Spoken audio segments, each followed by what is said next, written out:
जहाँ सच से ज्यादा गहरी होती है कल्पना, जहाँ हर कहानी एक नई दुनिया बनाती है। ख्यालों के उन कोनों में आपका स्वागत है, जहाँ सपने बोलते हैं और एहसास जिंदा होते हैं। आप देख रहे हैं वन ख्याली दुनिया, वन कहानियों, जज्बातों और अनकहे सच की दुनिया। अगर आपको हमारी ख्याली दुनिया पसंद आए तो सब्सक्राइब करना न भूलें, वीडियो को लाइक करें, दोस्तों के साथ शेयर करें और अपने ख्याल कमेंट में जरूर बताएं। चैप्टर 41, साथ काम करने की मजबूरी। रात के ढलते साए जैसे शहर पर फैल गए थे। पुलिस मुख्यालय की ऊंची इमारत हल्की धुंध में डूबी दिखाई दे रही थी और बाहर लगे सिग्नल लाइटों की परछाइयां सड़क पर ऐसे गिर रही थी जैसे शहर किसी भारी चिंता में डूबा हो। उस रात हवा में एक अलग तरह की चुप्पी थी, बोलती हुई। ऐसा लगता था जैसे सारा शहर सांस रोके किसी डर के पूरा होने का इंतजार कर रहा हो। ऊपर 5वीं मंजिल पर, जहां स्पेशल इन्वेस्टिगेशन रूम था, सब हलचल में थे।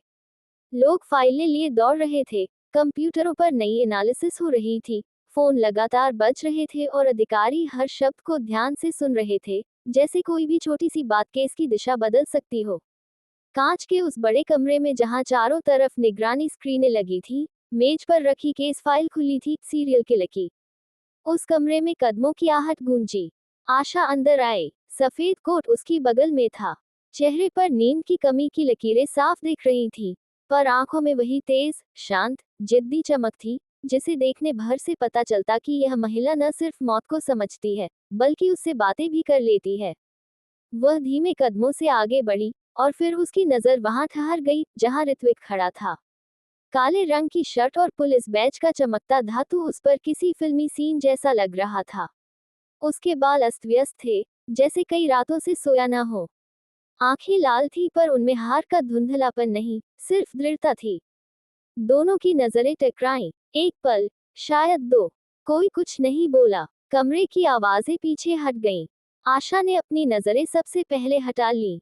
उसने यह महसूस नहीं होने दिया कि उसके दिल की धड़कन अचानक क्यों तेज हो गई थी। वह अपनी कुर्सी पर बैठ गई। फाइल के अगले पन्ने पलटे, जैसे ये पल हुआ ही ना हो। लेकिन ऋत्विक वहीं ठहरा रहा। उसका मन कह रहा था कि यह बदलाव सिर्फ काम का नहीं। पिछले कुछ दिनों में उसने खुद को बदलते हुए महसूस किया था, उसकी सोच, उसका ध्यान। वह जरूरत से ज्यादा आशा को देखने लगा था। उसे देखने पर दिल भारी और हल्का दोनों हो जाता था। वह खुद को फटकारता, ये काम है, केस है, भावनाओं की जगह नहीं। लेकिन दिल यह मानने को तैयार नहीं था। इसी बीच पीछे दरवाजा खुला और कमिश्नर अंदर आए।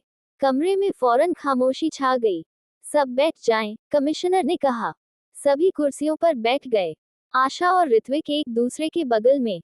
मेज पर सामने केस फाइलें, दीवार पर स्क्रीन पर मृतक की तस्वीरें। कमिश्नर ने गहरी सांस ली। ये केस अब हाई रिस्क जोन में चला गया है। हमें यकीन है कि कातिल अपने अगले कदम बड़े पैमाने पर प्लान कर रहा है। हालात अब साधारण जांच से बाहर हैं। सब चुप रहे। फिर कमिश्नर की नजर आशा और ऋत्विक पर ठहरी। आज निर्णय लिया गया है कि आशा और ऋत्विक अब से केस की प्राइम टीम होंगे। दोनों दिन रात साथ काम करेंगे। रिपोर्ट, जांच, ब्रीफिंग और हर मूवमेंट एक साथ। कमरे में हल्की आवाजें उठी। कुछ मुस्कुराए, कुछ चौंके, कुछ ने जलन छिपाई और कुछ ने धीमे से फुसफुसाया, अब तो बस तमाशा शुरू। ऋत्विक ने धीरे से आशा की ओर देखा। आशा नजरें झुकाकर फाइल पढ़ने लगी, जैसे यह फैसला उसे कोई फर्क नहीं डालता। सच तो ये था, उसे भी लगा था कि यह होगा, क्योंकि चारों मृतकों के शवों के फॉरेंसिक रिपोर्ट साफ दिखा चुके थे। ये हत्या कोई साधारण मानसिक रोगी नहीं कर रहा था। यह कोई प्रोफेशनल था, कोई जो पैटर्न समझता हो, कोई जिसने मेडिकल साइंस पढ़ी हो। और ऐसे में आशा से बेहतर फॉरेंसिक एक्सपर्ट कोई नहीं था। और ऋत्विक, वह इस शहर का सबसे तेज दिमाग था। उसके पास केस पकड़ने का ऐसा तरीका था जिसे देखने भर से पुलिस अकादमी वालों को कॉम्प्लेक्स हो जाता। दोनों एक साथ, यह जरूरी था, लेकिन दोनों का साथ खतरा भी था। कमिश्नर ने आगे कहा, कातिल हर हत्या के समय प्रोफाइल बदल रहा है। ऐसा कोई सिर्फ तब कर सकता है जब वह हम पर गहरी नजर रख रहा हो। हम पर, या, उन्होंने रुककर कहा, विशेष रूप से आप दोनों पर। ऋत्विक सीधा बैठ गया। आशा शांत रही, लेकिन उसकी उंगलियां थरथरा गईं।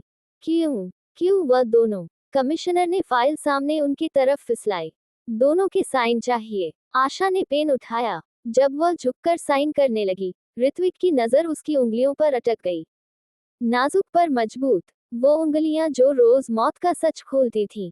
उसने पेन लिया और अपने नाम के आगे हस्ताक्षर कर दिए। फैसला पक्का। अब दोनों साथ थे हर वक्त। मीटिंग खत्म हुई। लोग बाहर निकलने लगे। अफवाहें हवा में तैरने लगी। कितना अजीब जोड़ी है। देखना, केस नहीं, ये दोनों खबर बनेंगे। कहीं दिल विल न दे बैठे। आशा ने सब सुना, पर वह चलती रही, चुप। कॉरिडोर में कदमों की रफ्तार धीमी थी। उसने पहली बार महसूस किया कि किसी की निगाहें उसके पीछे थीं। वह मुड़ी। ऋत्विक ही था, धीमे, शांत, जैसे उसे यकीन था कि आशा पीछे मुड़ेगी। हम बाहर चलें? ऋत्विक ने पूछा। कहाँ? केस की ब्रीफिंग। कार में। अब एक ही गाड़ी है ना? आशा ने सांस छोड़ी। किसी ने नियम अभी से लागू कर दिए थे। वे दोनों बिल्डिंग से बाहर निकले। शहर साफ दिखाई दे रहा था। ठंडी हवा उनके चेहरे छू रही थी। हवा में कोई खामोशी थी, कोई डर। पार्किंग में एक ब्लैक एसयूवी खड़ी थी। ऋत्विक ने ड्राइवर सीट खोली। आशा पीछे बैठने वाली थी जब ऋत्विक ने कहा, आज से तुम आगे बैठोगी।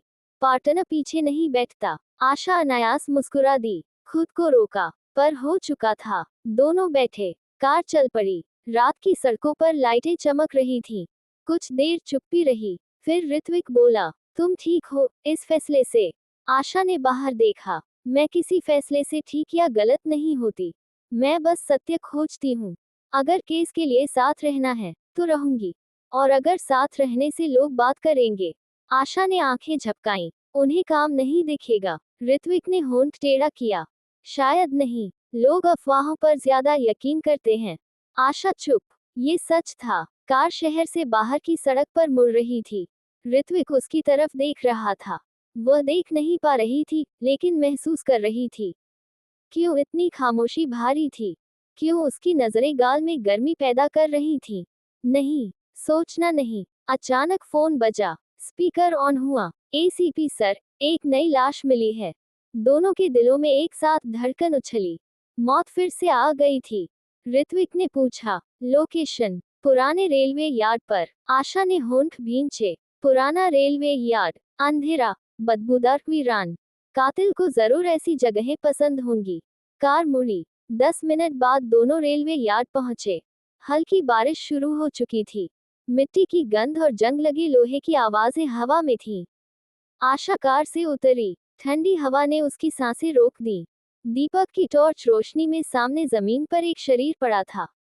पत्रकार नहीं थे, भीड़ नहीं थी, सिर्फ पुलिस और मौत। आशा मृत शरीर के पास झुकी। ऋत्विक उसके ऊपर खड़ा देख रहा था। शरीर कटा नहीं था, कपड़े फटे नहीं थे, कोई संघर्ष नहीं था, शांत मौत। उसने दस्ताने पहने। शरीर पलटा। आशा की भौहें सिकुड़ गईं। शरीर के सीने पर चाकू से 3 गहरे निशान थे, जैसे कोई पैटर्न। ये वही कातिल है, आशा बोली। हम उम्मीद कर रहे थे कि मरेगा नहीं, ऋत्विक ने कहा। कातिल खेल रहा है। वह हमें साथ काम करते देखना चाहता था। ऋत्विक चौंका। तुम कह रही हो, ये हत्या इसलिए हुई क्योंकि हम टीम बने? आशा ने सिर झुकाकर शव देखा। कुछ चीजें सिर्फ इत्तेफाक नहीं होती। वह खड़ी हुई। हवा तेज हुई। बारिश की बूंदें उसके बालों में अटक गईं। ऋत्विक उसे देखता रहा। वह नहीं चाहता था कि बारिश उस पर गिरे। वह नहीं चाहता था कि दुनिया छुए। क्यों? पता नहीं। कुछ पल यूं ही बीत गए। आशा ने वापस कार की ओर कदम बढ़ाए। ऋत्विक पीछे पीछे। फिर अचानक, आशा। वह रुकी। दोनों अकेले खड़े थे। उसने धीमे से पूछा, हमारे बीच ये सब क्यों अजीब लगता है? वह मुस्कुराई, हल्का सा। क्योंकि हालात अजीब हैं। और हम। आशा ने उसकी आंखों में देखा। हम प्रोफेशनल हैं। लेकिन दोनों जानते थे, ये झूठ था। कार में बैठकर दोनों मुख्यालय लौटे। मीटिंग, रिपोर्ट, बयान, बयान, रिपोर्ट। रात के 2 बज गए। कमरे में सिर्फ 2 लोग बचे, आशा और ऋत्विक। थकान से आंखें भारी थीं। कंप्यूटर बंद। फाइलें साइड पर। सन्नाटा। ऋत्विक ने धीरे से पूछा, तुम मेरे साथ ठीक रहोगी? आशा ने जवाब दिया, मुझे किसी के साथ रहने की आदत नहीं है, लेकिन कोशिश करूंगी। उसने पेन बंद किया। खड़ी हुई। चलने लगी। ऋत्विक की आवाज पीछे से आई। वैसे तुम मुस्कुराती कम हो। वो पलटी। क्या मुस्कुराना सेफ होता है? नहीं। तो मैं सेफ रहूंगी। कुछ सेकंड दोनों एक दूसरे को देखते रहे। फिर आशा मुड़ गई। ऋत्विक उसे जाते देखता रह गया। पहली बार किसी का जाना बुरा लगा था। शायद ये साथ काम करने की शुरुआत थी, या कुछ और जो दोनों समझ नहीं पा रहे थे। रात खत्म होने को थी, पर कहानी अभी शुरू हुई थी। चैप्टर 42 आशा का बदला हुआ अंदाज। सूरज की सुनहरी किरणें धीरे धीरे ऊंचे शहर के कांच लोहे के ढांचे पर चमक रही थी। आज का दिन खास था, हर किसी के लिए, लेकिन खासकर आशा के लिए। पुलिस हेडक्वार्टर के मुख्य हॉल में आज एक हाई प्रोफाइल मीटिंग होनी थी, जहां शहर के शीर्ष अधिकारी, कुछ मंत्रालय के प्रतिनिधि और मीडिया के फोटोग्राफर भी मौजूद थे। किल केस अब उस मोड़ पर आ चुका था जहां हर कदम सावधानी का, हर निर्णय रणनीति का, और हर इंसान की सांस तक मामले की गंभीरता को दर्शा रही थी। आशा अपने कमरे में खड़ी थी, आईने में अपनी परछाई देख रही थी। उसका चेहरा ठंडा, गंभीर, लेकिन आंखों में एक अनकहा जज्बा। आज उसने अपनी हरकतों को नहीं बल्कि अपने अंदाज को बदलने का फैसला किया था। उसने जो ड्रेस चुनी थी, वह सिर्फ खूबसूरत नहीं थी, एलिगेंट थी, आकर्षक थी, और उस पर आत्मविश्वास की झलक देती थी। गहरे नीले रंग का गाउन उसके कंधों से ढलता हुआ, उसके फिगर को उभारता हुआ, उसे इतना आत्मविश्वासी बना रहा था कि जो भी उसे देखे, कुछ पल के लिए आंखें हटा ही न पाए। वह गहराई से सांस खींची और अपने बालों को हल्का सा पीछे किया। उसने देखा कि उसके हाथों की उंगलियां हल्की सी कंपन महसूस कर रही थीं। न जाने क्यों, यह उसका पहला मौका था जब वह खुद को पूरी तरह किसी की नजर में महसूस कर रही थी। यह नजर कोई सामान्य नजर नहीं थी। ये थी उस आदमी की, जो अब उसके काम का पार्टनर था, लेकिन जिसकी मौजूदगी उसके दिल की धड़कनें नियंत्रित नहीं कर पा रही थी। ऋत्विक उस समय हॉल में प्रवेश कर चुका था। उसका चेहरा हमेशा की तरह सख्त, लेकिन आज उसकी आंखों में एक अलग तरह की जिज्ञासा झलक रही थी। उसने देखा कि हॉल में एक हल्की हलचल थी, सभी अधिकारी, प्रतिनिधि और मीडिया वाले हर किसी के कदम, हर हाव भाव पर निगाह रखे थे। लेकिन तभी उसकी नजर अटक गई आशा पर। जैसे ही आशा ने हॉल में कदम रखा, पूरा माहौल बदल गया। हल्की सी सरसराहट, फोटोग्राफरों की क्लिक की आवाज, और कुछ अधिकारी जो मुस्कुराए, सब कुछ अचानक धुंधला हो गया। ऋत्विक ने अपनी सांस रोक ली। उसने महसूस किया कि उसके दिल की धड़कनें अचानक तेज हो गई हैं। ये केवल पेशेवर आकर्षण नहीं था, ये कुछ अलग था, कुछ ऐसा जिसे वह कभी स्वीकार नहीं करना चाहता था। आशा ने अपने कदमों को स्थिर रखा। उसने महसूस किया कि सभी की निगाहें उस पर हैं, और सबसे ज्यादा उसकी अपनी नजर उस आदमी पर, जो हमेशा उसके पीछे खड़ा रहता था, ऋत्विक। उसने धीरे से मुस्कुराया, लेकिन इतनी हल्की मुस्कान कि उसे केवल ऋत्विक ही देख सके। और उसने देखा, वह रुका, थम गया, जैसे कि समय भी उसी क्षण के लिए ठहर गया हो। ये सही नहीं है, ऋत्विक ने खुद से कहा, लेकिन दिल मानने को तैयार नहीं था। मीटिंग का समय शुरू हुआ। कमिश्नर ने सभी को संबोधित किया, और किल केस की रिपोर्ट पेश की। आशा ने प्रस्तुति की बारी संभाली। उसने फाइलें खोली, स्क्रीन पर सजीव चार्ट दिखाए, और हर शब्द को इस तरह कहा कि हर कोई उसकी पेशेवर क्षमता को देख सके। लेकिन साथ ही, उसके हर हाव भाव में एक अनजानी आकर्षण भी झलक रहा था। ऋत्विक बैठा हुआ, सामने की ओर ध्यान देने के बजाय केवल आशा की ओर देख रहा था। उसने महसूस किया कि उसके पेशेवर नियंत्रण के बावजूद, उसके दिल की धड़कनें उसके सामने सच्चाई बोल रही थी। प्रस्तुति के बीच, आशा ने अचानक एक स्लाइड बदलते हुए ऋत्विक की ओर आंखों का इशारा किया। ये केवल पेशेवर नजर था, लेकिन ऋत्विक ने इसे कुछ और समझ लिया। उसके अंदर एक गर्मी फैल गई, और उसका मन सवालों से भर गया। क्या ये सच में काम है, या कुछ और? उसने खुद से कहा। मीटिंग खत्म हुई। अधिकारी और प्रतिनिधि ताली बजाकर बाहर चले गए। हॉल में अचानक सन्नाटा छा गया। आशा ने राहत की सांस ली। उसने देखा कि ऋत्विक अभी भी वहीं खड़ा है, उसकी ओर देख रहा है। तुमने आज ऐसा क्यों किया? उसने धीरे से पूछा। क्यों? आशा ने पलटकर पूछा। क्यों, मैंने क्या किया? ऋत्विक ने जवाब दिया। ये सब, तुम्हारा अंदाज, तुम्हारा स्टाइल, ऐसा लग रहा है जैसे आप सिर्फ पेशेवर नहीं, बल्कि, आशा ने शब्द बीच में छोड़ दिए। क्या? ऋत्विक ने पूछा। आशा मुस्कुराई। जैसा लगता है, वैसा नहीं। लेकिन कुछ और भी है जो मैं समझ नहीं पा रही। ऋत्विक ने धीरे से कहा, शायद तुम जानती भी नहीं कि यह तुम्हारा प्रभाव कितना गहरा है। दोनों चुप हो गए। हॉल के खालीपन में केवल उनकी सांसों की आवाज सुनाई दे रही थी। आशा ने अपने बैग की तरफ देखा। उसने सोचा कि आज उसने सिर्फ पेशेवर क्षमता नहीं दिखाई, बल्कि खुद को भी एक नए अंदाज में पेश किया। उसे पता था कि ऋत्विक की नजरें उसे अब लंबे समय तक पीछा करेगी। हम इस केस में अब हमेशा साथ हैं, ऋत्विक ने कहा। हाँ, आशा ने उत्तर दिया। लेकिन आज तुम्हारा यह अंदाज, ऋत्विक ने अचानक रोका।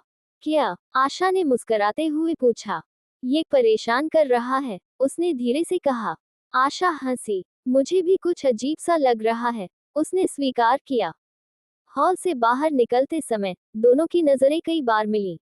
हर बार जैसे कोई अनकहा संदेश उनके बीच गया। शब्दों की जरूरत नहीं थी। कार में दोनों बैठे। सड़कों पर हल्की धूप और तेज हवा थी। ऋत्विक ने पूछा, आज तुम्हारा मन कैसा है? खुद से लड़ रही हूँ, आशा ने उत्तर दिया। क्यों? क्योंकि मैं नहीं चाहती कि पेशेवर और व्यक्तिगत झगड़ा मिले। लेकिन तुम्हारे सामने ये कठिन है। ऋत्विक चुप रहा। उसके हाथ धीरे से स्टीयरिंग पर टिके थे, लेकिन उसकी नजर बार बार आशा पर टिक रही थी। क्या तुम्हें पता है कि आज तुमने मेरी पेशेवर और निजी सोच को दोनों उलझा दिया? उसने हंसते हुए कहा। शायद, आशा ने हल्का सा मुस्कुराया। कार खामोश थी। सड़कों पर हल्की रफ्तार, हवा में गंध, और दोनों के दिलों में अनकहे सवाल। हम क्या कर रहे हैं? आशा ने धीरे से पूछा। बस काम कर रहे हैं, ऋत्विक ने कहा। क्या सच में केवल काम? आशा ने आंखें झपकाईं। तुम्हें लगता है कि नहीं? ऋत्विक ने देखा। कुछ देर चुप्पी रही। फिर दोनों ने एक दूसरे को देखा। कोई शब्द नहीं, कोई इशारा नहीं, लेकिन महसूस हुआ कुछ बदल गया था। आज का दिन केवल एक मीटिंग का दिन नहीं था। ये दिन था जहां पेशेवर और निजी दुनिया टकराए, जहां दिल की धड़कनें अनियंत्रित हुई, और जहां ऋत्विक और आशा ने महसूस किया कि अब उनके बीच केवल केस नहीं, कुछ और भी बन चुका है।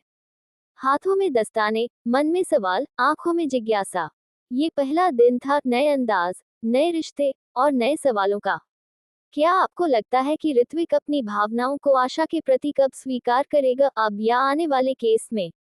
क्या आशा अपने पेशेवर कंट्रोल को छोड़कर ऋत्विक के प्रति अपने दिल की सुन पाएगी? क्या उनका यह आकर्षण उन्हें केस के फैसले में मदद करेगा या खतरे में डाल देगा? चैप्टर 43, डिपार्टमेंट की फुसफुसाहट। पुलिस हेडक्वार्टर का कॉरिडोर हमेशा की तरह व्यस्त था। ऑफिस की दीवारों पर लगे बड़े बड़े नोटिस बोर्ड, केस फाइलों के ढेर, और लगातार बजती फोन की घंटियां किसी भी सामान्य दिन की हलचल को दर्शाती थीं। लेकिन आज ये हॉल सामान्य नहीं था। कुछ अलग सा माहौल था, कुछ ऐसा जो केवल वही लोग महसूस कर सकते थे जो यहाँ रोजाना काम करते थे। आशा और ऋत्विक के बारे में अफवाहें, जो अब सिर्फ कानों में फुसफुसाहट नहीं रह गई थी, बल्कि धीरे धीरे पूरे विभाग में फैल रही थी। हर कदम पर, हर कॉफी ब्रेक में, हर फाइल चेक करते समय, लोग उनके बारे में बात कर रहे थे। कोई कह रहा था कि उनकी केमिस्ट्री अलग है, कोई पूछ रहा था कि क्या केस के अलावा कुछ और भी चल रहा है। आशा ये सब सुन रही थी, लेकिन उसने अपनी ओर से किसी को जवाब नहीं दिया। उसका ध्यान अभी भी मीटिंग में हुई पिछली घटना पर था, जहां उसने अपनी पेशेवर छवि को नए अंदाज में पेश किया था। लेकिन अब उसे एहसास हो रहा था कि पेशेवर अंदाज के बीच, उसके दिल की धड़कनें और ऋत्विक की निगाहें कुछ और ही संकेत दे रही थी। कॉरिडोर के एक कोने में दो जूनियर ऑफिसर्स बातें कर रहे थे। तुमने देखा, आज आशा का अंदाज बहुत अलग था। हाँ, और ऋत्विक की नजरें उसे देखकर रुकी रह गई थी। क्या चल रहा है इनके बीच? ऋत्विक ने ये सुना, और अचानक उसका चेहरा कठोर हो गया। उसने हमेशा काम को व्यक्तिगत भावनाओं से अलग रखा था, लेकिन आज पहली बार उसे ये लग रहा था कि उसकी पेशेवर और निजी दुनिया धीरे धीरे टकरा रही है। आशा अपनी फाइल पर झुकी हुई थी, लेकिन उसका मन कहीं और था। उसने महसूस किया कि विभाग के लोग उनकी हरकतों पर नजर रख रहे हैं, और यह नजरें केवल पेशेवर नहीं थीं। हर कोई किसी न किसी तरह से उनकी नजदीकियों को पढ़ने की कोशिश कर रहा था। यह विचार उसे हल्का सा बेचैन कर रहा था, लेकिन साथ ही कुछ उत्साह भी दे रहा था, एक अजीब सा रोमांच जो उसे अंदर तक महसूस हो रहा था। ऋत्विक ने धीरे से आशा के पास कदम बढ़ाया। तुम ठीक हो? उसने पूछा। उसकी आवाज में हल्की चिंता झलक रही थी। हाँ, बस थोड़ा ध्यान बंटा है। आशा ने हल्की मुस्कान दी, लेकिन उसने भी महसूस किया कि यह मुस्कान ऋत्विक की बेचैनी को बढ़ा रही थी। तुम जानते हो, लोग बातें कर रहे हैं, ऋत्विक ने कहा। मुझे परवाह नहीं, आशा ने उत्तर दिया। लेकिन उसके शब्दों के पीछे उसके दिल में हल्की उत्तेजना और शर्म दोनों मौजूद थे। इस बीच कॉरिडोर में और लोग आ जा रहे थे। एक वरिष्ठ अधिकारी ने देखा कि आशा और ऋत्विक कुछ अलग ही अंदाज में बातचीत कर रहे हैं। उसने हल्की हंसी के साथ कहा, लगता है ये सिर्फ काम नहीं रहा। कुछ लोग मुस्कुराए, कुछ ने सिर हिलाया। ऋत्विक ने अपनी नजरें जमीन पर टिका ली। उसे महसूस हुआ कि यह सिर्फ अफवाह नहीं थी, ये सच था। और यह सच उसे भीतर तक झकझोर रहा था। उसने हमेशा अपने काम में भावनाओं को पीछे रखा था, लेकिन अब उसके सामने उसके दिल की धड़कनें उसे यह बता रही थी कि आशा उसके लिए केवल एक पार्टनर नहीं है। आशा ने यह महसूस किया। उसने देखा कि ऋत्विक चुपचाप उसकी ओर देख रहा है, और उसका चेहरा थोड़ा कठोर, लेकिन उसकी आंखों में कुछ हल्की चमक थी। ये चमक बताती थी कि उसके मन में सवाल उठ रहे हैं, और यह सवाल केवल पेशेवर नहीं है। कॉरिडोर की भीड़ धीरे धीरे कम हो रही थी। आशा और ऋत्विक दोनों अपनी अपनी डेस्क की तरफ बढ़े। लेकिन बीच में अचानक आशा की नजर एक फाइल पर पड़ी, जो कि केस से संबंधित थी। उसने देखा कि कुछ नए साक्ष्य सामने आए हैं, लेकिन साथ ही उसका मन अब पूरी तरह पेशेवर मोड में नहीं था। ऋत्विक ने उसके चेहरे की चिंता को पढ़ा। उसने धीरे से कहा, तुम्हें लगता है कि लोग हमारी बातें सुन रहे हैं? शायद, आशा ने हल्की सी हंसी में कहा। और क्या फर्क पड़ता है? ऋत्विक ने पूछा। फर्क सिर्फ यह है कि अब हम केवल केस पर नहीं हैं, ऋत्विक। अब ये कुछ और भी है। ऋत्विक चुप रहा। उसकी सांसें थोड़ी तेज हो गई थीं। उसने महसूस किया कि यह सच था। उनका आकर्षण अब पेशेवर मोड से बाहर निकल चुका था, और यह स्थिति उसे अंदर तक परेशान कर रही थी। जैसे ही दोनों ने अपने कंप्यूटर पर काम शुरू किया, आशा ने देखा कि ऋत्विक बार बार उसकी ओर देख रहा था। उसकी नजरें गहरी, गंभीर और अनकहे संदेश से भरी थीं। आशा ने महसूस किया कि यह नजरें केवल पेशेवर नहीं हैं, यह नजरें उसके दिल की धड़कनों को पढ़ रही हैं। कुछ देर बाद आशा ने अपनी फाइल खोली और नए साक्ष्यों को ध्यान से पढ़ना शुरू किया। लेकिन उसका मन बार बार ऋत्विक की ओर भटक रहा था। उसने खुद से पूछा, क्या ये सही है कि वह अपने दिल की भावनाओं को पेशेवर मोड में छुपा रही है? ऋत्विक ने देखा कि आशा का ध्यान बंटा हुआ है। उसने धीरे से कहा, हमारे बीच अब केवल केस नहीं रहा, है ना? आशा ने धीरे से सिर हिलाया। तो हम क्या करेंगे? उसने पूछा। दोनों चुप रह गए। कोई जवाब नहीं, केवल उनके मन में उठते सवाल। और तभी कॉरिडोर की खिड़की से सुबह की हल्की रोशनी उनके चेहरे पर पड़ रही थी। ये रोशनी केवल दिन की शुरुआत नहीं थी, बल्कि उनके रिश्ते की एक नई शुरुआत की भी झलक थी। आशा ने महसूस किया कि ये दिन केवल पेशेवर दिन नहीं था। ये दिन था जहां उन्होंने अपने दिल की धड़कनों को महसूस किया, जहां उन्होंने ये स्वीकार किया कि उनके बीच केवल केस नहीं, बल्कि कुछ और भी गहरा है। ऋत्विक ने धीरे से कहा, क्या हम इसे सिर्फ पेशेवर रहकर संभाल पाएंगे? शायद नहीं, आशा ने उत्तर दिया। तो फिर हमें ये समझना होगा कि हमारे बीच क्या है, और कब तक हम इसे अनदेखा कर सकते हैं। हॉल में अब पूरी तरह सन्नाटा था। केवल उनके अंदर उठती धड़कनें और उनके मन में उठते सवाल थे। क्या ऋत्विक और आशा अपनी भावनाओं को खुलकर स्वीकार करेंगे या इसे छुपाते रहेंगे? क्या विभाग की अफवाहें उनके रिश्ते को प्रभावित करेगी, या उन्हें और करीब लाएंगी? क्या उनका पेशेवर और व्यक्तिगत जीवन आपस में टकराएगा या संतुलन बनाएगा? चैप्टर 44, चौथी हत्या, बदला हुआ पैटर्न। धूप अभी भी अपने पूरे तेजी के साथ शहर पर छाई हुई थी, लेकिन पुलिस हेडक्वार्टर में अजीब सा सन्नाटा पसरा हुआ था। पूरे विभाग के ऑफिसर अपने अपने डेस्क पर बैठे थे, फाइलों और रिपोर्ट्स में उलझे हुए, लेकिन सभी के मन में केवल एक ही सवाल घूम रहा था, कितनी बार और? चौथी हत्या की खबर ने पूरे शहर में हलचल मचा दी थी। पिछले 3 मामलों से इस हत्या का पैटर्न पूरी तरह अलग था। जिस तरह से हत्याएं हो रही थी, उससे साफ हो रहा था कि कातिल अब सिर्फ एक आम सीरियल किलर नहीं था। यह कोई रणनीति बनाने वाला पेशेवर था, जो हर कदम सोच समझकर उठा रहा था। आशा के हाथ में पोस्टमार्टम रिपोर्ट थी। उसकी आंखों में थकान और बेचैनी दोनों झलक रही थी। वह जानती थी कि हर नई लाश, हर नया पैटर्न उनके सामने केवल खतरे की नई परत खोल रहा है। ऋत्विक, आशा ने गंभीर स्वर में कहा, इस बार तरीका पूरी तरह बदल गया है। हमें गहराई से सोचना होगा। ऋत्विक ने उसकी ओर देखा, उसकी आंखों में भी चिंता साफ झलक रही थी। वह हमेशा शांत और नियंत्रित दिखता था, लेकिन आज उसकी भीतर की बेचैनी और सतर्कता स्पष्ट थी।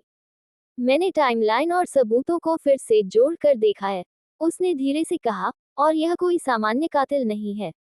ये प्रोफेशनल है, और हम केवल उसके खेल का हिस्सा बन रहे हैं।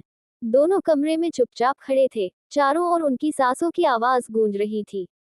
पिछले हत्याकांडों के पैटर्न में छोटे छोटे संकेत थे, पर इस बार सब कुछ उलट पुलट हो गया था। जगह, समय और तरीका, सब कुछ अलग था। आशा ने फाइल खोली और धीरे धीरे पन्ने पलटे। उसने देखा कि शव का स्थान, मरने का तरीका और साक्ष्यों की स्थिति हर बार बदल रही थी। ये कातिल जानबूझकर उनके सामने भ्रम पैदा कर रहा था। देखो ऋत्विक, आशा ने कहा, ये कातिल हमें गुमराह करना चाहता है। वह चाहता है कि हम किसी दिशा में ध्यान दें, जबकि असली योजना कहीं और हो सकती है। ऋत्विक ने सिर हिलाया। उसकी नजरें फाइल पर टिकी थी, लेकिन मन कहीं और था। या फिर, उसने गंभीर स्वर में कहा, हम किसी और दिशा में धकेले जा रहे हैं। ये खतरा और चालाक हो गया है। हमें अब सिर्फ हर कदम सोच समझकर उठाना होगा। आशा ने गहरी सांस ली। उसका मन घबराहट और तनाव से भरा हुआ था। उसने महसूस किया कि अब केवल फॉरेंसिक तकनीक और पुलिस इंटरवेंशन पर्याप्त नहीं होंगे। उन्हें कातिल की मानसिकता को समझना होगा, उसकी चालों को पढ़ना होगा। किसी भी मामले में आमतौर पर पैटर्न एक जैसा होता है, लेकिन ये चौथी हत्या, ये कातिल की मास्टरी को दर्शा रही थी। ये संकेत दे रही थी कि वह अब केवल हत्या नहीं कर रहा, बल्कि उनके दिमाग के खेल में उलझाना चाहता है। ऋत्विक ने उसकी ओर देखा। उसकी आंखों में गंभीरता, चिंता और कुछ अज्ञात भाव उमड़ रहे थे। हमें तुरंत बैठक करनी होगी, आशा। हर विवरण को जोड़कर हमें ये समझना होगा कि अगली चाल क्या हो सकती है। यह अब केवल हत्या का मामला नहीं रहा, ये खेल बन चुका है। आशा ने सिर हिलाया। उसके मन में सवाल उठ रहे थे, क्या वे समय से पहले कातिल तक पहुंच पाएंगे? क्या उन्हें ये पता चल पाएगा कि अगला कदम क्या होगा? पुलिस हेडक्वार्टर की बैठक रूम में हर अधिकारी गंभीर मुद्रा में बैठा था। चारों ओर फाइलें फैली हुई थीं, और बीच में आशा और ऋत्विक अपने नोट्स और रिपोर्ट्स के साथ खड़े थे। देखो, ऋत्विक ने सभी की ओर देखते हुए कहा, 3 हत्याएं एक पैटर्न में थीं। चौथी पूरी तरह अलग है। हमें ये समझना होगा कि कातिल ने क्यों तरीका बदला। क्या ये सिर्फ भ्रम पैदा करने के लिए है, या उसके पास कोई खास योजना है? सभी अधिकारी चुप हो गए। उनके चेहरों पर तनाव और डर साफ दिखाई दे रहा था। ये सिर्फ केस की गंभीरता नहीं थी, यह उनकी सुरक्षा की चिंता भी थी। आशा ने अपनी फाइल उठाई और चौथी हत्या के साक्ष्यों को सबके सामने रखा। शव का स्थान शहर के सबसे भीड़ भाड़ वाले इलाके में था। समय, शाम के लगभग 7 बजे। सबूतों की स्थिति बिल्कुल उल्टी थी। पहले 3 मामलों में हम साफ पैटर्न देख रहे थे, लेकिन यहाँ सब उल्टा हो गया। ये केवल गुमराह करने के लिए है, ऋत्विक ने गंभीर स्वर में कहा। कातिल जानता है कि हम पैटर्न पढ़ते हैं। वो हमें अपनी चाल में फंसाना चाहता है। हमें हर विवरण पर ध्यान देना होगा, हर छोटे संकेत को पकड़ना होगा। यह अब केवल हत्या का मामला नहीं रह गया, यह मानसिक खेल बन गया है। आशा ने सिर हिलाया। उसका मन बेचैन था, लेकिन उसे ये भी एहसास हुआ कि अब वह और ऋत्विक केवल पेशेवर सहयोगी नहीं हैं। ये चुनौती उन्हें और करीब ला रही थी। उनकी समझ, उनकी सोच और उनकी प्रतिक्रियाएं सभी एक दूसरे से जुड़ रही थीं। हमें पिछली हत्याओं की टाइमलाइन दोबारा जोड़नी होगी, ऋत्विक ने कहा। हर एक घटना को ध्यान से देखना होगा। क्या पैटर्न में कोई नया संकेत है जो हमसे छूट गया? आशा ने ध्यान से जवाब दिया। मुझे लगता है कि कातिल अपनी चाल में और गहराई ला रहा है। हमें ये समझना होगा कि वह हमें किस दिशा में धकेल रहा है। क्या हम इसे समय रहते समझ पाएंगे? बैठक में सभी गंभीर थे। हर कोई अपने अपने दिमाग में संभावित रणनीतियों पर विचार कर रहा था। लेकिन बीच बीच में सभी को यह एहसास था कि अब ये केवल केस नहीं है, यह उनके खुद के जीवन और सुरक्षा का मामला भी बन चुका है। ऋत्विक ने आशा की ओर देखा। उसकी आंखों में चिंता, सुरक्षा की भावना और अनकहे सवालों का मिश्रण था। आशा, उसने धीरे से कहा, क्या हम समय रहते इसे पकड़ पाएंगे? क्या हमें ये समझ आएगा कि अगला कदम क्या है? आशा ने हल्की सांस ली और अपनी आंखें बंद की। उसका मन हल्का तनाव, डर और थोड़ी उम्मीद से भरा हुआ था। हमें समझना होगा, ऋत्विक। हमें हर संकेत को जोड़ना होगा। क्या हम इसके लिए तैयार हैं? दोनों की नजरें एक दूसरे में मिली। उनके दिल तेज धड़क रहे थे। केवल पेशेवर संबंध नहीं, बल्कि एक अजीब सी भावनात्मक नजदीकी भी अब उनके बीच बन रही थी। कॉरिडोर में हल्की हलचल थी। कुछ जूनियर ऑफिसर अपने डेस्क पर बैठे थे, लेकिन हर कोई चुपचाप ये सोच रहा था कि यह अगली हत्या कब होगी और क्या वे समय रहते कातिल तक पहुंच पाएंगे। आशा ने अपने दिमाग में सवाल उठाए, क्या कातिल उन्हें समय रहते पढ़ पाएगा, या वे उसकी चाल में फंस जाएंगे? क्या उन्हें अपने डर और अनिश्चितता पर काबू पाना होगा, या ये खेल उन्हें भीतर तक झकझोर देगा? ऋत्विक ने उसकी आंखों में देखा। उसकी गंभीरता और फोकस स्पष्ट था। लेकिन क्या वह भी महसूस कर रहा था कि यह केवल पेशेवर मामला नहीं रहा, बल्कि अब उनके बीच कुछ और भी हो रहा है? चौथी हत्या ने न केवल केस को उलझा दिया था, बल्कि उनके मन में उठ रहे सवालों और भावनाओं को भी गहरा कर दिया था। क्या वे समय रहते कातिल को पकड़ पाएंगे? क्या उनका पेशेवर और निजी जीवन संतुलन बनाए रख पाएगा, या ये खेल उन्हें भीतर तक प्रभावित करेगा? क्या आशा और ऋत्विक समय रहते कातिल की अगली चाल को समझ पाएंगे, या ये खेल उन्हें भीतर तक हिला देगा? क्या इस चौथी हत्या का नया पैटर्न किसी बड़ी साजिश का संकेत है? क्या उनके बीच बढ़ती भावनात्मक नजदीकी उन्हें पेशेवर रूप से कमजोर बनाएगी या और मजबूत करेगी? बिल्कुल 1 चैप्टर 45 पुरानी नोटबुक। पुलिस हेडक्वार्टर की गहन चुप्पी में अचानक एक अजीब सी हलचल हुई। आशा अपने डेस्क पर बैठी थी, चारों ओर बिखरी फाइलों और रिपोर्ट्स के बीच, जब उसकी नजर एक पुरानी, धूल भरी अलमारी पर पड़ी। अलमारी के एक कोने में जमी हुई धूल ने जैसे उसे पुकारा। उसने धीरे धीरे दरवाजा खोला और भीतर झांका। अचानक उसकी नजर एक पुरानी नोटबुक पर पड़ी, जो किसी लंबे समय से वहीं पड़ी हुई थी। नोटबुक का कवर फटा हुआ और धूल से ढका हुआ था, लेकिन जब आशा ने उसे हाथ में लिया, तो वह अनायास ही उसकी धड़कनों को तेज कर गई। यह कोई साधारण नोटबुक नहीं थी। कुछ संकेत, कुछ चिन्ह और कुछ स्केच, सब कुछ जैसे उसकी आंखों के सामने जीवन का एक नया रहस्य खोल रहे थे। ये कहाँ से आए? आशा ने फुसफुसाया। उसकी आवाज में न केवल आश्चर्य था, बल्कि एक अजीब सी बेचैनी भी थी। उसने नोटबुक को अपने पास खींचा और धीरे धीरे पन्ने पलटने लगी। हर पन्ना किसी नई कहानी की तरह खुल रहा था। फॉरेंसिक नोट्स, कुछ स्केच और अजीब से चिन्ह, जो किसी गहरे रहस्य की ओर इशारा कर रहे थे। कुछ पन्ने फटे हुए थे, कुछ पन्नों पर केवल आधा लिखा हुआ था, और कुछ पन्नों पर ऐसे संकेत थे जिन्हें समझना लगभग असंभव लग रहा था। आशा को अचानक अपने पहले जीवन की यादें झकझोरने लगी। क्या ये नोटबुक उसके पिछले जीवन से जुड़ी हो सकती थी? क्या ये कातिल के खेल का हिस्सा थी, या केवल उसका संयोग? उसकी आंखें तेजी से पन्नों पर घूम रही थी, लेकिन हर नया पन्ना उसे और अधिक उलझा रहा था। ऋत्विक, जो उसकी पीठ के पीछे खड़ा था, उसने धीरे से पूछा, आशा, तुम क्या खोज रही हो? आशा ने बिना उसकी ओर देखे जवाब दिया, कुछ हिस्सा, जो हमें समझाए कि कातिल अगली चाल में क्या करने वाला है। इस नोटबुक में कुछ संकेत हैं, कुछ ऐसे संकेत, जो मेरे पहले जीवन की यादों से जुड़े हो सकते हैं। ऋत्विक ने एक कदम आगे बढ़ाया और नोटबुक को देखा। उसका चेहरा गंभीर था, आंखों में गहरी चिंता। अगर ये तुम्हारे पहले जीवन से जुड़ी है, तो इसका मतलब ये हो सकता है कि कातिल हमारे बीच किसी और योजना का हिस्सा है। हमें इसे ध्यान से देखना होगा। आशा ने एक गहरी सांस ली और पन्नों को पलटना जारी रखा। कुछ स्केच ऐसे थे, जिन्हें देखते ही उसके मन में एक अजीब सी चुभन हुई। ये केवल शरीर या हत्या के संकेत नहीं थे, कुछ तो सीधे तौर पर मानसिक खेल की ओर इशारा कर रहे थे। वह सोच रही थी, क्या ये नोटबुक कातिल के दिमाग की प्रतिध्वनि है, या उसकी अपनी यादों का हिस्सा? क्या इस नोटबुक में छिपा हुआ कोई संदेश था, जो उन्हें अगली हत्या से पहले चेतावनी दे सकता था? ऋत्विक ने पास आकर उसकी तरफ देखा। आशा, ये संकेत केवल पढ़ने से काम नहीं होंगे। हमें उन्हें समझना होगा। हर चिन्ह, हर स्केच, हर नोट, ये सब हमें कुछ बताने की कोशिश कर रहा है। आशा ने उसकी तरफ देखा, और पहली बार उसके चेहरे पर आने वाली गंभीरता को महसूस किया। वह अब केवल पेशेवर नहीं, बल्कि व्यक्तिगत रूप से भी इस मामले में शामिल था। ऋत्विक, क्या तुम सोचते हो कि कातिल जानता है कि हम इसे देख रहे हैं? आशा ने धीरे से पूछा।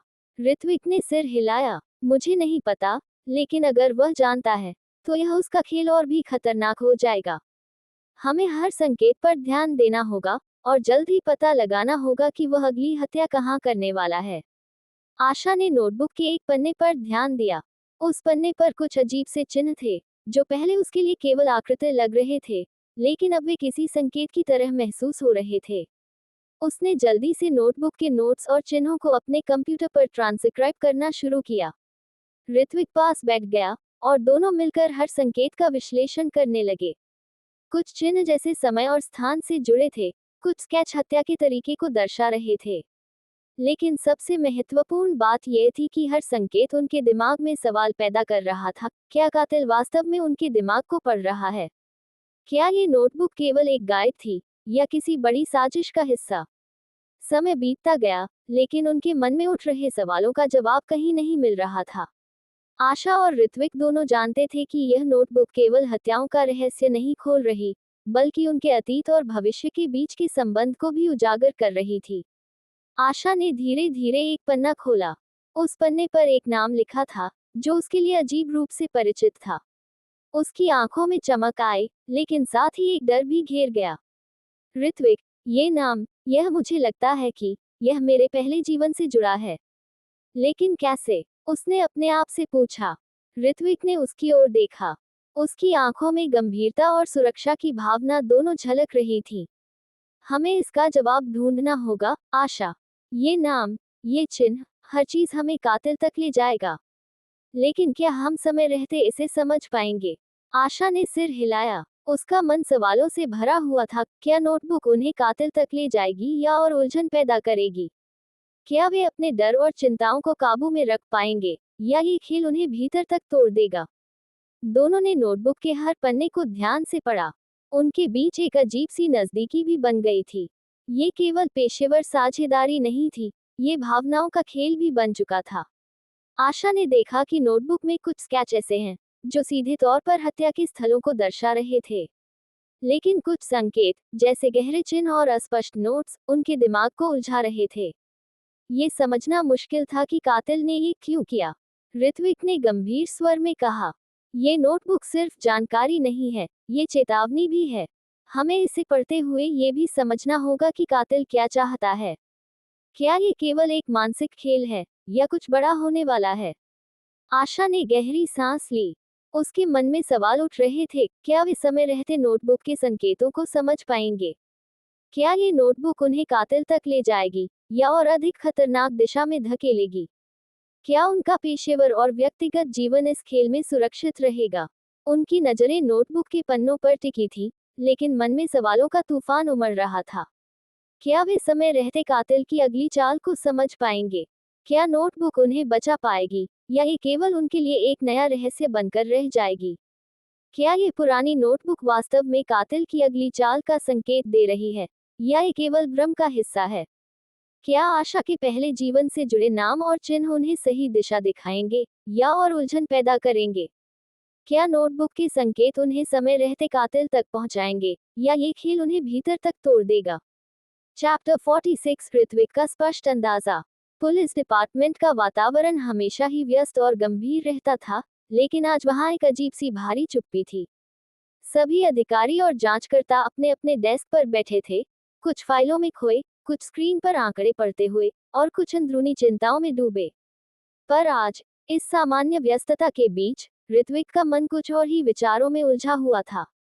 ऋत्विक, जिसकी कड़क नजरें और गहरी समझ उसे हमेशा मामलों के आगे बढ़ने में मदद करती थी, आज अपनी कुर्सी पर अधेड़ होकर बैठा था।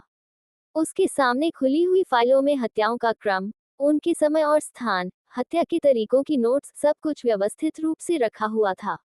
पर उसे पता था कि केवल तथ्यों के आधार पर इस कातिल को पकड़ पाना आसान नहीं होगा।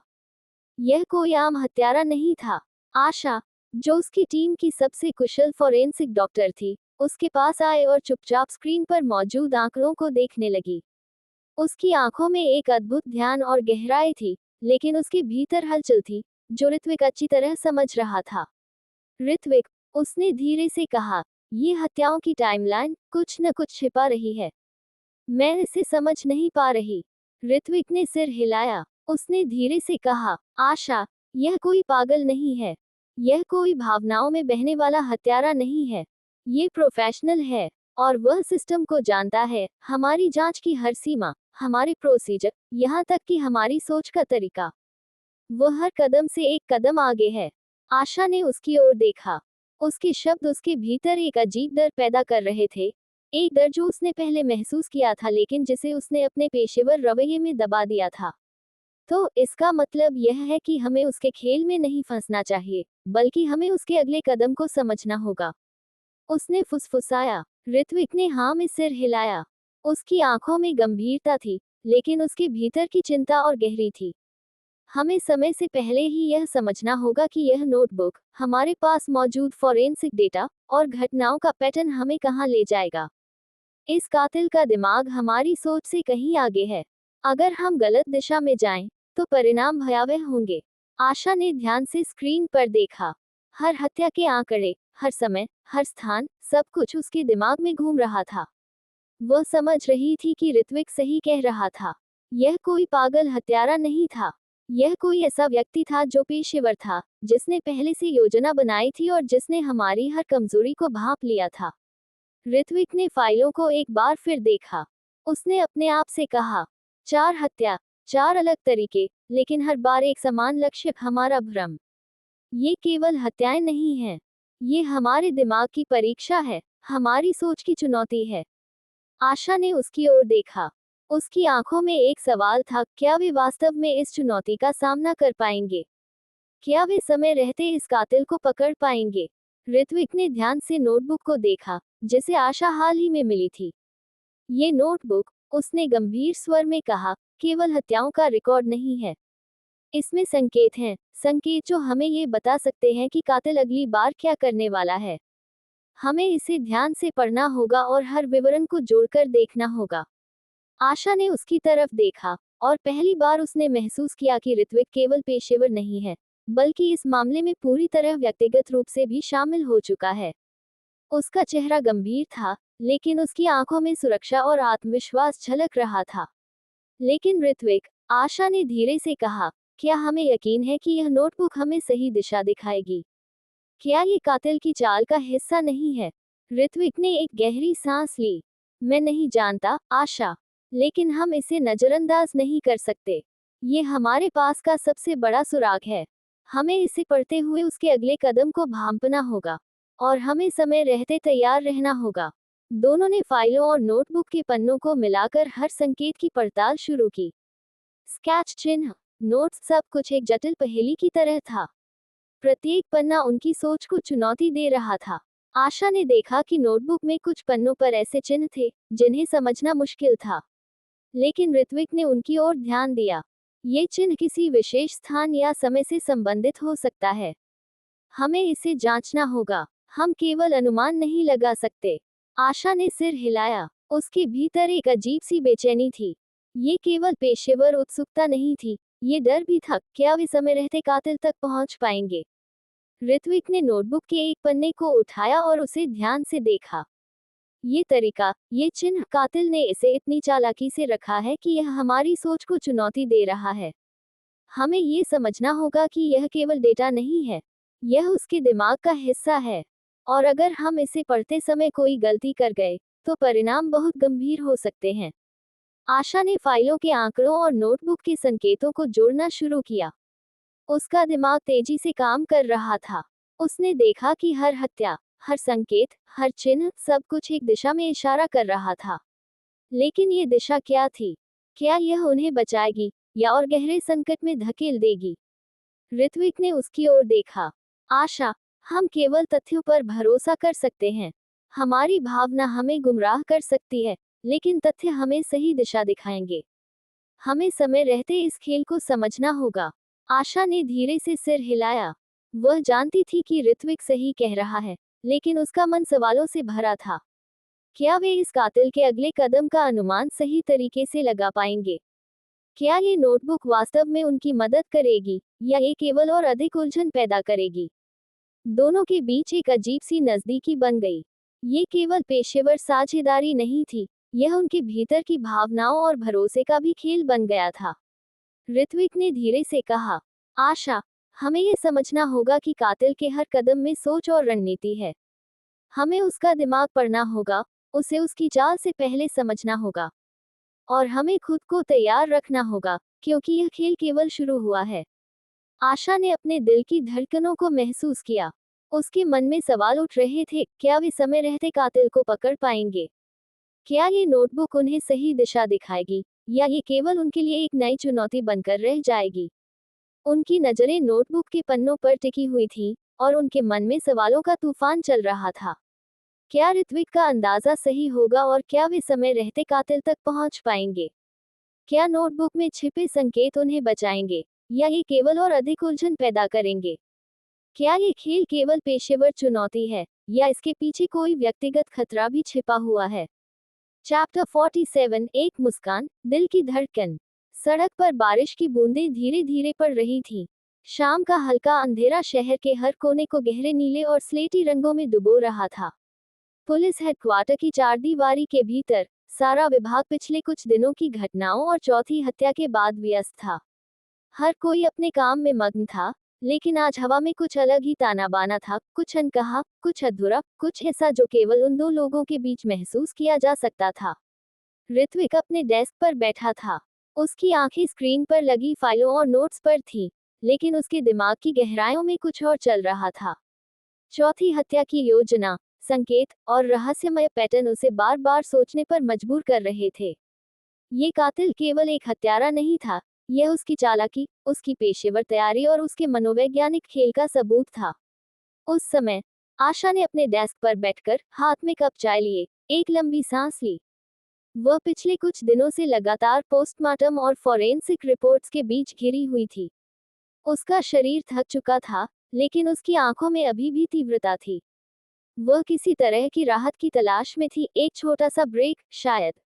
और तभी कुछ हुआ। आशा की नजर अचानक किसी छोटी बात पर ठहरी। एक अप्रत्याशित मुस्कान उसके चेहरे पर फूट पड़ी। वह स्वयं भी चौंक गई, इतने गंभीर और खतरनाक माहौल में उसकी हठीली मुस्कान उसकी खुद की भी समझ से परे थी। उसके होठों के हल्के कव ने कमरे की गंभीरता को झकझोर दिया। ऋत्विक ने भी उस पल देखा। वह अपनी कुर्सी से उठकर कुछ कदम पीछे हट गया, और उसकी नजरें आशा के चेहरे पर टिकी रहीं। उस मुस्कान ने उसके भीतर एक अजीब सी हलचल पैदा कर दी। उसका दिल तेजी से धड़कने लगा। ये क्या था? ऋत्विक ने खुद से कहा। वह स्वयं को रोकने की कोशिश कर रहा था। पेशेवर दृष्टिकोण से यह समय काम पर ध्यान देने का था, लेकिन दिल और दिमाग के बीच की जंग में वह धीरे धीरे हार मान रहा था। ऋत्विक ने महसूस किया कि यह मुस्कान केवल चेहरे की अभिव्यक्ति नहीं थी। ये कुछ और थी, एक संकेत, एक भाव, जिसे वह समझने की कोशिश कर रहा था। आशा ने धीरे से देखा, जैसे उसने महसूस किया कि कोई उसकी मुस्कान की तरफ देख रहा है। उसकी आंखों में हल्की शर्मिंदगी थी, और फिर वह झिझकते हुए सिर हिलाकर मुस्कान को दबाने की कोशिश करने लगी। लेकिन ऋत्विक की नजरें जैसे उसे पकड़ कर रख दी हों, वह मुस्कान की गर्माहट को पूरी तरह महसूस कर रहा था। इतने अंधेरे में ये लड़की कैसे रोशनी बन सकती है? ऋत्विक ने अपने आप से फुसफुसाया। कई दिन की थकान, तनाव और भय ने उसे मानसिक रूप से जकड़ रखा था। लेकिन उसी मुस्कान ने उसे एक पल के लिए सब कुछ भूलने पर मजबूर कर दिया। वह अपने भीतर एक अजीब सा सुकून महसूस कर रहा था, और वह समझ नहीं पा रहा था कि यह क्यों। आशा ने अपने हाथ में चाय का कप थामे हुए धीरे से कहा, कभी कभी छोटी छोटी बातें भी दिल को हल्का कर देती हैं। ऋत्विक ने सिर हिलाया, लेकिन उसकी आंखें अभी भी आशा के चेहरे पर टिकी रहीं। वह जानता था कि यह केवल एक मुस्कान नहीं थी, यह उस विश्वास और उस सुरक्षा की झलक थी, जिसे आशा ने खुद पर भरोसा करना शुरू कर दिया था। आशा, उसने कहा, लेकिन शब्द बीच में ही रुके। वह अपने शब्दों को सही ढंग से कहने में असमर्थ था। उसकी पेशेवर दीवारें धीरे धीरे टूट रही थीं। आशा ने हल्के से सिर हिलाया। उसकी मुस्कान अब भी उसके चेहरे पर थी, लेकिन इसमें अब हल्का खेल और आत्मविश्वास भी शामिल था। यह कोई नकली मुस्कान नहीं थी। ये वास्तविक, सहज और भावनाओं से भरी हुई थी। वह मुस्कान ऋत्विक के लिए केवल आकर्षण का कारण नहीं थी, यह उसके भीतर के डर और असुरक्षा को भी चुनौती दे रही थी। वह महसूस कर रहा था कि यह मुस्कान उसकी पेशेवर सोच से कहीं अधिक प्रभाव डाल रही थी। वहां कमरे में चुप्पी थी। केवल कंप्यूटर की हल्की बत्ती और कागजों की सरसराहट सुनाई दे रही थी। लेकिन उस शांत माहौल में यह मुस्कान एक तरह की अनकही बातचीत बन गई, दो लोगों के बीच जिनकी भावनाओं की भाषा सिर्फ नजरों और मुस्कानों से समझी जा सकती थी। ऋत्विक ने धीरे से फाइलों की ओर देखा, फिर नोटबुक की ओर, लेकिन उसकी नजरें बार बार आशा के चेहरे पर लौट रही थीं। उसे यह समझ नहीं आ रहा था कि वह इतना क्यों प्रभावित हो रहा है। ये पेशेवरता के खिलाफ था, लेकिन दिल की सुनना भी अब अजीब नहीं लग रहा था। आशा ने देखा कि ऋत्विक उसकी ओर बार बार देख रहा है। वह हल्का मुस्कुराए और फुसफुसाए, क्यों देख रहे हो? ऋत्विक ने केवल सिर हिलाया, शब्द न कहते हुए। उसकी आंखों में एक गंभीरता और सुरक्षा की झलक थी। वह जान रहा था कि इस मुस्कान के पीछे केवल खुशी नहीं थी, बल्कि यह उन कठिन हालातों में एक उम्मीद की झलक थी, जो अभी आने वाले थे। दोनों के बीच ये छोटा सा पल, एक ब्रेक का समय, धीरे धीरे गहराता गया। मुस्कान और नजरों की यह बातचीत उनके भीतर की भावनाओं को जागृत कर रही थी। पेशेवर दुनिया के नियम और कानून इस पल को रोकने में असमर्थ थे। ऋत्विक ने खुद से कहा, यदि यही मुस्कान मुझे कभी पीछा कर लेगी, तो मैं इसे कभी नहीं भूलूंगा। और यदि यही मुस्कान मुझे रास्ता दिखाए, तो शायद ये हमें उस अंधेरे में भी रोशनी दे सकती है। आशा ने फाइलों के पन्नों पर फिर से ध्यान दिया। उसके दिल की धड़कनें तेज थीं, लेकिन उसका मन स्थिर था। उसने महसूस किया कि वह इस मुस्कान के साथ केवल पेशेवर नहीं रह रही, उसके भीतर एक भावनात्मक जुड़ाव भी बन रहा था। वह मुस्कान, वह हल्की सी शर्म, वह आत्मविश्वास, सब कुछ उसे ऋत्विक की ओर खींच रहा था। और ऋत्विक भी, जो हमेशा से मामलों में ही खुद को उलझा रखता था, अब धीरे धीरे इस मुस्कान और उसके पीछे की रोशनी में फंसता जा रहा था। कितनी अजीब स्थिति थी। काम का दबाव, हत्यारा, खतरा, सब कुछ उनके चारों ओर था। फिर भी उस छोटे से पल ने उन्हें कुछ अलग ही महसूस कराया। ये केवल एक मुस्कान थी, लेकिन उसमें जो शक्ति थी, वह किसी भी खतरे को मात देने की क्षमता रखती थी। आशा ने फिर से मुस्कुराते हुए ऋत्विक की ओर देखा। उसकी आंखों में प्रश्न थे, और उसके होठों पर हल्की हलचल। ऋत्विक ने धीरे से सिर हिलाया। यह उनकी नजरों की भाषा थी, बिना शब्दों के समझा गया हर अर्थ। वह मुस्कान और दिल की धड़कन, जो इतने अंधेरे और खतरे के माहौल में फूट पड़ी थी, अब उनके भीतर की भावनाओं की चिंगारी बन चुकी थी। लेकिन दोनों जानते थे, ये केवल एक पल था।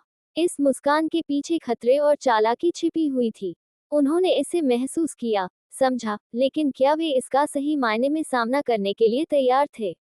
क्या यह मुस्कान केवल एक पल की खुशी थी, या इसके पीछे और भी भावनाएं छिपी हैं? क्या ऋत्विक और आशा इस भावनात्मक जुड़ाव को समझ पाएंगे, या यह उनके पेशेवर जीवन में बाधा बनेगा?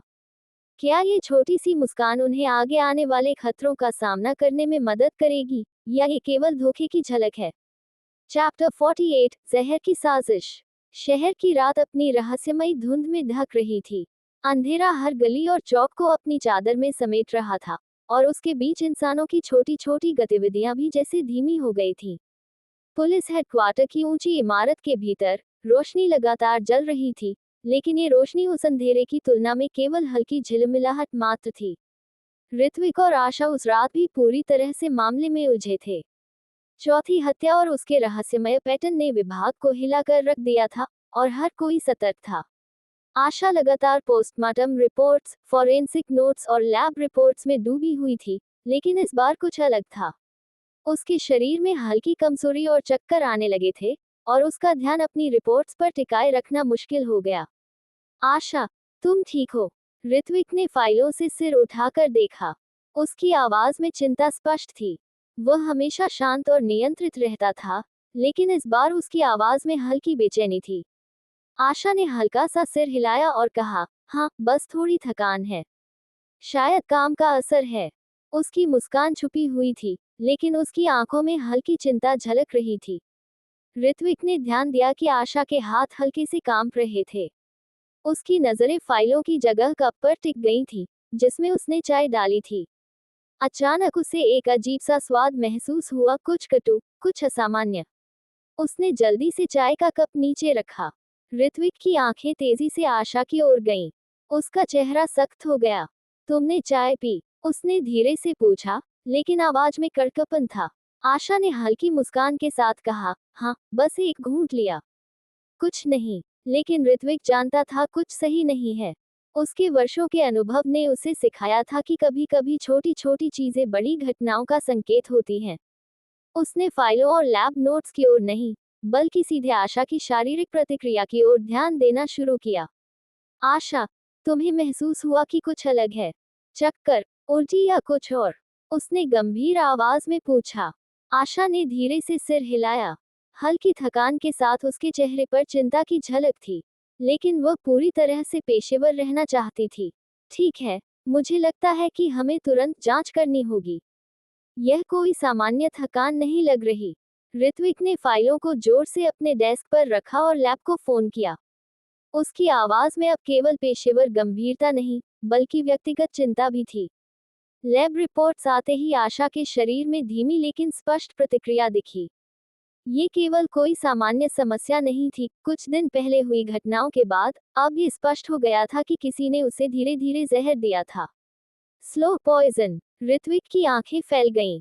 उसकी पेशेवर मानसिकता ने तुरंत योजना बनाना शुरू कर दिया। अब यह मामला केवल केस नहीं रहा, ये व्यक्तिगत हो चुका था। आशा ने हल्की सी सांस ली, लेकिन उसकी आंखों में हल्की डर की झलक थी। वह जानती थी कि अब उसका जीवन सीधे खतरे में है। क्यों, क्यों मुझे? आशा ने फुसफुसाया। उसका हाथ हल्का सा कांप रहा था।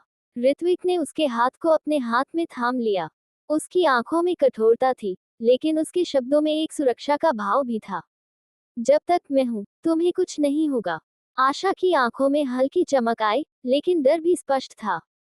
वह जानती थी कि यह केवल चेतावनी है, किसी ने उसे डराने और प्रभावित करने की कोशिश की थी। लेकिन ये चेतावनी इतनी सीधे तौर पर पेश की गई कि अब उसे कोई विकल्प नहीं था। ऋत्विक ने तुरंत डॉक्टरों और लैब से संपर्क किया। उन्होंने आशा का ब्लड टेस्ट और शरीर में जहर की मात्रा की जांच शुरू कर दी। कुछ ही मिनटों में स्पष्ट हो गया कि जहर का असर धीरे धीरे हो रहा था। ये किसी आपातकालीन हमले जैसा नहीं था, बल्कि मानसिक और शारीरिक दबाव डालने की रणनीति। आशा ने झिझकते हुए ऋत्विक की ओर देखा। उसकी आंखों में प्रश्न थे, और उसकी सांसों में हल्की कड़कपन थी। क्या मैं ठीक रह पाऊंगी? उसने धीरे से पूछा। ऋत्विक ने गंभीरता से सिर हिलाया। तुम ठीक हो जाओगी। मुझे पता है कौन है ये, लेकिन अभी मैं इसे नहीं बता सकता। आशा ने उसे देखा। उसकी आंखों में विश्वास और भय दोनों थे। वह जानती थी कि यह केवल एक संकेत था, कातिल उसे मानसिक रूप से कमजोर करने की कोशिश कर रहा था।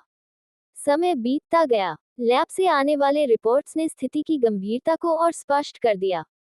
धीरे धीरे जहर का प्रभाव कम होने लगा, लेकिन ये चेतावनी हमेशा के लिए उनके बीच की फीलिंग और गंभीरता को गहरा कर गई। ऋत्विक ने उसे अपनी ओर खींचा, और आशा ने पहली बार महसूस किया कि उसकी सुरक्षा केवल शब्दों तक सीमित नहीं थी। यह एक अनुभव था, एक एहसास था कि अब कोई खतरा केवल पेशेवर नहीं, बल्कि व्यक्तिगत हो चुका था। आशा ने देखा कि ऋत्विक का चेहरा सख्त हो गया था। उसकी आंखों में केवल पेशेवर गंभीरता नहीं, बल्कि व्यक्तिगत चिंता भी थी। वह जानता था कि अब ये केवल केस नहीं है, बल्कि यह उनकी जिंदगी और भावनाओं का मामला बन गया है। वह दोनों एक पल के लिए चुप रहे। कमरे में केवल मशीनों की हल्की आवाज, लैब रिपोर्ट्स की सरसराहट और बाहर बारिश की हल्की बूंदों की आवाज थी। आशा ने फुसफुसाते हुए पूछा, क्या कातिल हम दोनों को अलग करने की कोशिश कर रहा है? ऋत्विक ने सिर हिलाया। शायद, लेकिन मैं इसे नहीं होने दूंगा। तुम सुरक्षित रहोगी। लेकिन दोनों जानते थे, ये केवल शुरुआत है। जहर की साजिश ने उनके पेशेवर और व्यक्तिगत जीवन में नए सवाल खड़े कर दिए थे। क्या ये स्लो पॉइजन केवल चेतावनी थी, या आगे कातिल का बड़ा हमला आने वाला है?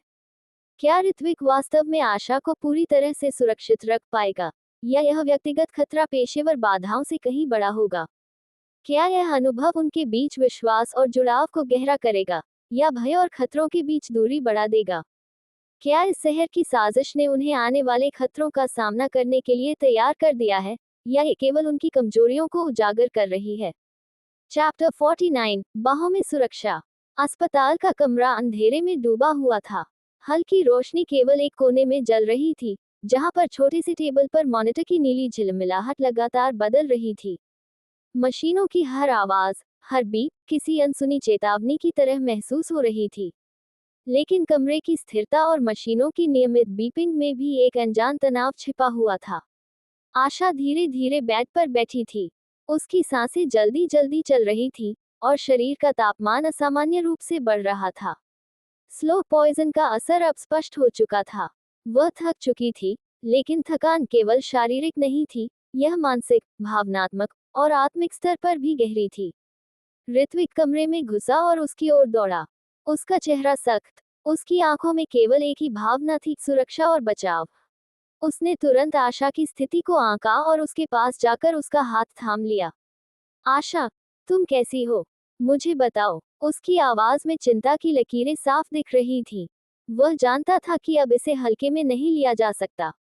आशा ने हल्की सी आवाज में कहा, मैं ठीक हूँ, बस हल्का सा चक्कर आया। लेकिन उसका स्वर झिझक रहा था। आंखों में डर और थकान दोनों झलक रहे थे। ऋत्विक ने उसे धीरे से अपनी बाहों में खींच लिया। आशा पहले तो कुछ पल के लिए आश्चर्यचकित रह गई, लेकिन फिर उसने महसूस किया कि वह अब पूरी तरह सुरक्षित है। उसके लिए यह पहला पल था जब उसने अपने आप को पूरी तरह किसी के हाथों में सौंपा। तुम मुझे थामो, बस मुझे थामो, उसने धीरे से कहा। उसकी आवाज में एक अजीब सी उम्मीद और भय दोनों मिश्रित थे। ऋत्विक ने उसे कसकर थाम लिया। उसका दिल तेजी से धड़क रहा था और उसकी आत्मा भी अब केवल आशा की सुरक्षा की ओर केंद्रित थी। उसने महसूस किया कि अब मामला केवल पेशेवर खतरे का नहीं रहा, ये व्यक्तिगत बन चुका है। मैं तुम्हें कभी भी छोड़ने नहीं दूंगा, उसने फुसफुसाते हुए कहा। आशा ने उसकी बाहों में सिर टिकाया। उसके दिल की धड़कन अब धीमी हो रही थी, लेकिन उसके भीतर की बेचैनी अभी भी कायम थी। वह जानती थी कि जहर केवल शारीरिक खतरा नहीं है, बल्कि यह मानसिक और भावनात्मक दबाव भी डाल रहा है। ऋत्विक, क्या हम सच में सुरक्षित हैं? उसने हौले से पूछा। उसकी आवाज में डर और विश्वास का अजीब सा मिश्रण था। ऋत्विक ने सिर हिलाया। उसकी आंखों में दृढ़ता थी, लेकिन वह भी जानता था कि खतरा अभी टला नहीं है। मैं तुम्हें सुरक्षित रखूंगा। मैं हर खतरे से तुम्हें बचाऊंगा। चाहे कुछ भी हो, तुम्हें कोई नुकसान नहीं पहुंचने दूंगा। लेकिन कमरे की चुप्पी और मशीनों की लगातार बीपिंग ने उन्हें यह एहसास दिलाया कि अब सब कुछ बदल चुका है। खतरे ने उनकी सुरक्षा की धारा में दरार डाल दी थी। आशा ने धीरे धीरे अपनी आंखें खोली और ऋत्विक की ओर देखा। उसकी आंखों में अब पहले से अधिक गहराई थी। ये केवल पेशेवर साथी की चिंता नहीं थी, ये व्यक्तिगत सुरक्षा की कसौटी थी। तुम हमेशा मेरे पास रहोगे, है ना? उसने लगभग फुसफुसाते हुए कहा। ऋत्विक ने उसे कसकर थामते हुए उत्तर दिया, हाँ, जब तक मैं हूं, तुम्हें कुछ नहीं होगा। मैं तुम्हें हर कीमत पर बचाऊंगा। कमरे में उनका यह निकटता का पल, उनके पेशेवर संबंधों और गहन भावनाओं के बीच की खाई को पाट रहा था। आशा ने महसूस किया कि अब वह केवल अपने काम के लिए नहीं, बल्कि ऋत्विक के लिए भी लड़ रही थी। धीरे धीरे उसका शरीर शांत होने लगा, लेकिन उसके मन में अब सवाल उठ रहे थे। क्या ये खतरा केवल अलार्म था, या कातिल अब सीधे उन दोनों को निशाना बनाने वाला था? क्या उनके बीच ये नजदीकी उन्हें सुरक्षा देगी, या खतरे को और बढ़ा देगी? ऋत्विक ने उसका हाथ मजबूती से पकड़े रखा। उसने देखा कि आशा धीरे धीरे खुद को स्थिर कर रही थी। ये पहला पल था जब उसने महसूस किया कि किसी के संरक्षण में होने का अर्थ केवल शारीरिक सुरक्षा नहीं, बल्कि मानसिक और भावनात्मक सुरक्षा भी है। तुम मेरे पास हो, और मैं तुम्हारे पास हूँ। लेकिन क्या ये खतरा अभी खत्म हुआ है? आशा ने धीरे से पूछा। ऋत्विक ने कुछ पल सोचा। उसकी पेशेवर समझ ने कहा कि खतरा अभी भी मौजूद है। किसी ने जानबूझकर इसे स्लो पॉइजन के रूप में पेश किया था, ताकि मानसिक और शारीरिक दबाव दोनों पैदा किया जा सके। वह जानता था कि अब सिर्फ सतर्क रहना ही पर्याप्त नहीं होगा। हमें अभी भी सतर्क रहना होगा। ये केवल शुरुआत है। जो भी हमें डराने की कोशिश कर रहा है, वह अधिक चालाक है, और हमें अपनी रक्षा की रणनीति और मजबूत बनानी होगी, उसने गंभीरता से कहा। लेकिन दोनों जानते थे कि अब उनका रिश्ता केवल पेशेवर नहीं रहा। वह अब एक दूसरे की सुरक्षा, विश्वास और भावनाओं का भी हिस्सा बन चुका है। आशा ने महसूस किया कि अब उसका डर केवल शारीरिक खतरे का नहीं है, ये भावनात्मक खतरों और उनके रिश्ते की गहनता का भी हिस्सा बन गया है। उसने धीरे से ऋत्विक की बाहों में सिर टिकाया और सोचा, क्या वह कभी सच में सुरक्षित रह पाएगी, या ये खतरे हमेशा उनके साथ रहेंगे। क्या आशा और ऋत्विक सच में इस खतरे से सुरक्षित रह पाएंगे, या कातिल की चालाकी उन्हें फिर से निशाना बनाएगी। क्या ये नजदीकी और विश्वास उनके बीच स्थायी बंधन बनाएगा, या भावनात्मक दबाव उन्हें अलग कर देगा। क्या बाहों में सुरक्षा केवल एक पल की शांति है, या यह उनके लिए आने वाले खतरों का ढाल बन सकती है। क्या उनका पेशेवर संबंध अब व्यक्तिगत रिश्ते में बदल रहा है, और क्या ये बदलाव उन्हें मजबूत बनाएगा या कमजोर। चैप्टर 50, पहला सच्चा इमोशनल पल। अस्पताल का कमरा चुप्पी में डूबा हुआ था। सफेद दीवारों के बीच हल्की रोशनी और मॉनिटर की नीली झिलमिलाहट हर जगह फैली हुई थी। मशीनों की बीपिंग लगातार सुनाई दे रही थी, मानो समय की सुई को हर पल याद दिला रही हो। लेकिन इस बार इस शांत वातावरण में कोई भय या हड़बड़ी नहीं थी। वहां बस दो लोग बैठे थे, एक दूसरे की ओर देखते हुए, उनकी आंखों में भावनाओं का बवंडर, उनके मन में अनकहे सवाल और अनसुलझे रहस्य। आशा बेड पर बैठी थी, उसकी आंखों में अभी भी थकान थी, लेकिन उसकी आत्मा अब कुछ हल्की महसूस कर रही थी। स्लो पॉइजन के खतरे के बाद उसकी सोच और भावनाएं इतनी उलझी हुई थी कि वह खुद को समझ नहीं पा रही थी। लेकिन एक चीज अब स्पष्ट थी, वह ऋत्विक पर भरोसा कर सकती थी। पहली बार किसी पर पूरा भरोसा करने का अनुभव उसके भीतर एक अजीब तरह की शांति ला रहा था। ऋत्विक, जो आमतौर पर अपनी भावनाओं को नियंत्रण में रखता था, अब अपने दिल की धड़कनों को महसूस कर रहा था। वह बस आशा को देख रहा था, उसके चेहरे के हाव भाव, उसकी धीमी सांसें, और उसकी आंखों में उभरती हुई भावनाओं को पढ़ने की कोशिश कर रहा था। उसने महसूस किया कि अब उनका रिश्ता केवल पेशेवर सहयोग नहीं रहा, बल्कि एक गहरा भावनात्मक बंधन बन गया है। तुम ठीक हो, आशा? उसने धीरे से पूछा, अपनी आवाज में हल्की चिंता के साथ। आशा ने उसकी ओर देखा, उसकी आंखों में अब एक नई चमक थी। हाँ, मैं अब ठीक हूँ। तुम्हारे साथ रहकर मुझे डर नहीं लगता, उसने फुसफुसाते हुए कहा। उसकी आवाज में विश्वास और राहत का मिश्रण था। ऋत्विक ने उसके हाथ को अपने हाथ में लिया। मैं हमेशा तुम्हारे साथ रहूंगा। कोई भी खतरा, कोई भी परेशानी, मैं तुम्हें कभी अकेला नहीं छोड़ूंगा। कमरे की चुप्पी अब उनके बीच के पल की गवाह बन गई थी। उनके बीच कोई शब्द नहीं थे, लेकिन उनके दिलों की धड़कनें, उनकी सांसें, और उनके स्थिर हाथ ही उनकी भावनाओं को व्यक्त कर रहे थे। आशा ने महसूस किया कि अब वह केवल सुरक्षा नहीं पा रही थी, बल्कि वह अपने दिल की भी सुरक्षा पा रही थी। धीरे धीरे उसने अपनी आंखें बंद की और ऋत्विक की बाहों में सिर टिकाया। वह महसूस कर रही थी कि यह पल, यह एहसास, उसे पहले कभी नहीं मिला। उसका डर, उसकी थकान, और उसकी बेचैनी धीरे धीरे कम हो रही थी। ऋत्विक ने भी अपनी आंखें बंद की और केवल आशा की उपस्थिति का आनंद लिया। उसके दिल में अब एक नई जिम्मेदारी का भाव था।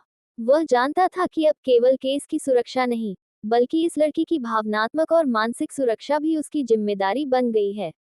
तुम मेरे साथ हो, और मैं तुम्हारे साथ हूँ, ऋत्विक ने फुसफुसाते हुए कहा। लेकिन क्या ये सिर्फ एक पल की शांति है, या हम वास्तव में सुरक्षित हैं? आशा ने हल्की मुस्कान के साथ उत्तर दिया, मैं नहीं जानती, लेकिन अब मैं जानना चाहती हूँ। अब मैं जानना चाहती हूँ कि हम दोनों एक दूसरे के लिए कितने मजबूती से खड़े रह सकते हैं। उनके बीच की दूरी अब कम हो गई थी।